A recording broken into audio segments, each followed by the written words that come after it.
আসসালামু আলাইকুম, welcome to back my Parveen small kitchen. আজকে আমি আপনাদেরকে ইনস্ট্যান্ট জিলাপি তৈরি করে দেখাবো। জিলাপি পছন্দ করে না এমন মানুষ কমই আছে। আজকে আমি ময়দা দিয়ে তৈরি করে দেখাবো জিলাপি। অনেকে হয়তো ময়দা দিয়ে তৈরি করতে গিয়ে ব্যর্থ হয়েছেন, তাদের জন্যই আমার আজকের রেসিপি। এই জিলাপির গোপন রহস্য শেয়ার করব আজকে আপনাদের সাথে। আজকের পর জিলাপি তৈরি করতে গেলে কাউকে আর ব্যর্থ হতে হবে না। আশা করছি সবারই আজকের রেশমি জিলাপি রেসিপিটি ভালো লাগবে আর কাজে আসবে। তাহলে চলুন দেখে নিই আমাদের কী কী উপকরণ লাগছে জিলাপি তৈরি করতে। আমি এখানে জিলাপি তৈরি করতে ময়দা নিয়েছি, চালের গুঁড়া নিয়েছি, পানি নিয়েছি, ইস্ট নিয়েছি, চিনি নিয়েছি, ফুড কালার নিয়েছি। এবার আমরা প্রিপেয়ার করব। তার জন্য প্রথমে একটি বাটিতে পানি নিয়ে নিয়েছি 3 চা চামচ পরিমাণ।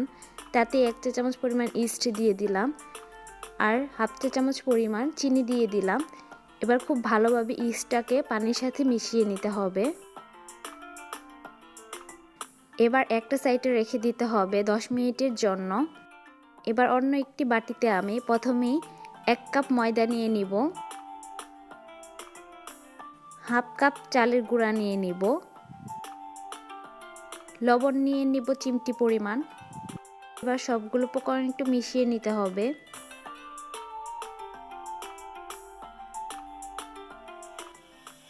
এবার তাতে ইস্টের মিশ্রণ দিয়ে দিব। এবার খুব ভালোভাবে মিশিয়ে নিতে হবে।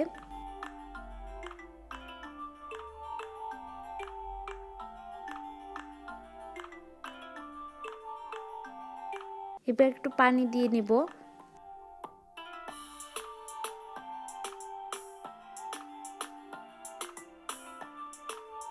আমি এখানে টোটাল হাফ কাপ পানি ব্যবহার করেছি। মেখে নেওয়ার পরে ঠিক মিশ্রণের রেশিওটা এমন হবে, দেখতেই পারছেন।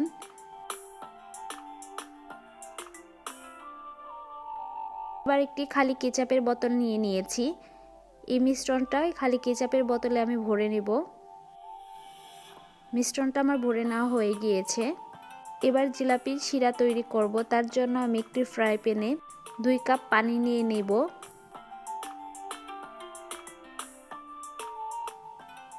আর 1 কাপ চিনি নিয়ে নেব। 1-2 ফোঁটা লেবুর রস নিয়ে নিব। লেবুর রস নেওয়ার ফলে জিলাপির শিরাটা আর আঠালো হয়ে যাবে না। সামান্য একটু ফুড কালার দিয়ে দিব। এটা পুরোপুরি অপশনাল, আপনারা চাইলে নাও দিতে পারেন। গুলো উপকরণ একটু মিশিয়ে নেব।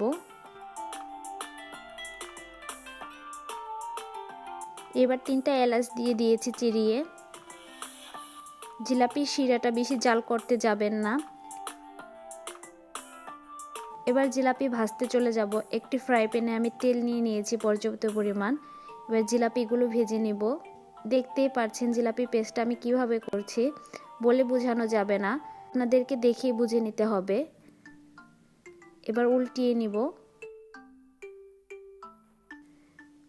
এবার নামিয়ে নিব। ভাজা হয়ে গিয়েছে আমাদের, বেশি ভাজতে যাবেন না। আবারও কয়েকটা জিলাপি আমি ভেজে দেখাচ্ছি।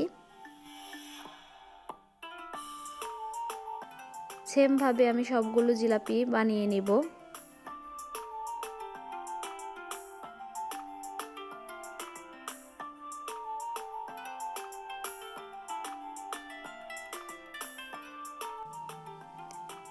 এবার উল্টিয়ে নিব।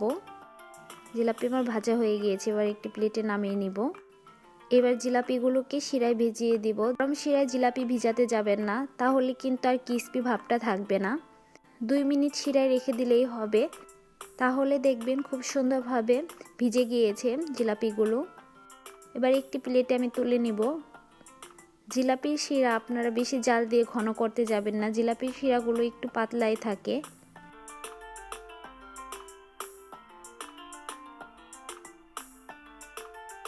এবার একটি জিলাপি আপনাদের ভেঙে দেখাচ্ছি। জিলাপিটা কি পরিমাণ মচমচে হয়েছে আর কুড়মুড়ে হয়েছে। এভাবে যদি আপনারা তৈরি করেন তাহলে দেখবেন বাইরে থেকে কিনে আনা সেই জিলাপির মতোই হয়েছে। এই রেসিপিটি ফলো করে আপনারা বাসায় তৈরি করবেন, তাহলে দেখবেন আপনাদের জিলাপি তৈরি করতে গেলে আর ব্যর্থ হতে হচ্ছে না। আমার এই আজকের রেসিপি আপনাদের কাজে লাগবে। রেসিপিটি দেখার জন্য সবাইকে অসংখ্য ধন্যবাদ।